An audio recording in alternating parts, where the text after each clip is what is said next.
Congress the హక్కుల అస్త్రం, కాషాయ దళానిది అభివృద్ధి మంత్రం. రెండు జాతీయ పార్టీలు ఎన్నికల మేనిఫెస్టోలో పోటీ పడి వరాల వర్షం కురిపించాయి. అయితే రెండు మేనిఫెస్టోల మధ్య చాలా తేడా ఉంది. 21 చాప్టర్లలో రంగాల వారీగా అనేక హామీలు ఇచ్చిన కాంగ్రెస్ మళ్లీ అధికారంలోకి వస్తే సామాన్యులకు మరిన్ని హక్కులు కల్పిస్తామంది. 10 ఏళ్ల ప్రగతిని ఏకరువు పెడుతూ భవిష్యత్తులో మరింత సమర్థవంతమైన పాలన అందిస్తామని చెప్పుకొచ్చింది. ఇక బీజేపీ మేనిఫెస్టో బడ్జెట్ నోట్ను తలపించింది. యూపీఏ వైఫల్యాలపై ఫోకస్ చేసింది. 10 ఏళ్లలో ఎకానమీని ఎంతో డెవలప్ చేశామని కాంగ్రెస్ చెప్పుకుంటే, గాడి తప్పిన ఆర్థిక వ్యవస్థను మళ్లీ పుంజుకునేలా చేస్తామంది బీజేపీ. ఆరోగ్య హక్కు, పెన్షన్ హక్కు, సొంతింటి హక్కు, సోషల్ సెక్యూరిటీ హక్కు అధికారంలోకి వస్తే ఇలా అనేక హక్కుల్ని అమలయ్యేలా చేస్తామంది కాంగ్రెస్. యూపీఏ వైఫల్యాలతో పాటు స్కామ్లను టార్గెట్ చేసింది కమలం పార్టీ. కాంగ్రెస్ హయాంలో చుక్కలనంటిన నిత్యావసర వస్తువుల ధరలు తగ్గిస్తామని మేనిఫెస్టోలో హామీ ఇచ్చింది బీజేపీ.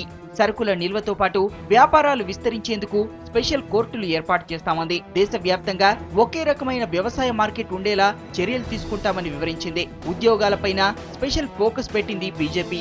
స్వయం ఉపాధి వంటి రొటీన్ వాగ్దానాలతో పాటు టూరిజం ద్వారా లక్షల ఉద్యోగాలు కల్పిస్తామంది. ఎంప్లాయ్మెంట్ ఎక్స్చేంజీలను కెరీర్ సెంటర్లుగా మారుస్తామని చెప్పుకొచ్చింది.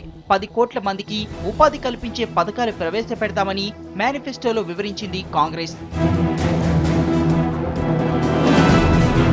మైనారిటీల భద్రత కోసం ప్రత్యేక చట్టాన్ని తెస్తామని కాంగ్రెస్ హామీ ఇస్తే, ముస్లిం షరియా చట్టం స్థానంలో అన్ని మతాలకు ఒకే చట్టాన్ని తీసుకొస్తామంది BJP. Delhi Mumbai industrial corridor మాదిరిగా బెంగళూరు ముంబై మధ్య ఎకానమిక్ కారిడార్, చెన్నై బెంగళూరు, అమృత్సర్ కోల్కతా మధ్య ఇండస్ట్రియల్ కారిడార్లను ఏర్పాటు చేస్తామని కాంగ్రెస్ అంటుంటే, కోస్తా ప్రాంతాల వెంబడి ఇండస్ట్రియల్ కారిడార్ ఏర్పాటు చేస్తామని బీజేపీ చెప్తోంది. పరిశ్రమలకు సింగిల్ విండో ద్వారా పర్మిషన్లు ఇస్తామని కూడా అంటోంది.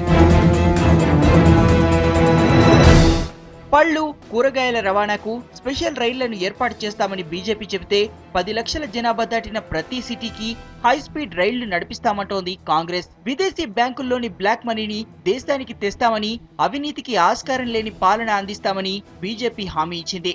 అయితే అవినీతికి చెక్ పెట్టడానికి ఇప్పటికే లోక్పాల్, లోకాయుక్త బిల్లులు పాస్ చేశామని, భవిష్యత్తులో మరికొన్ని బిల్లులు తెస్తామంటోంది కాంగ్రెస్.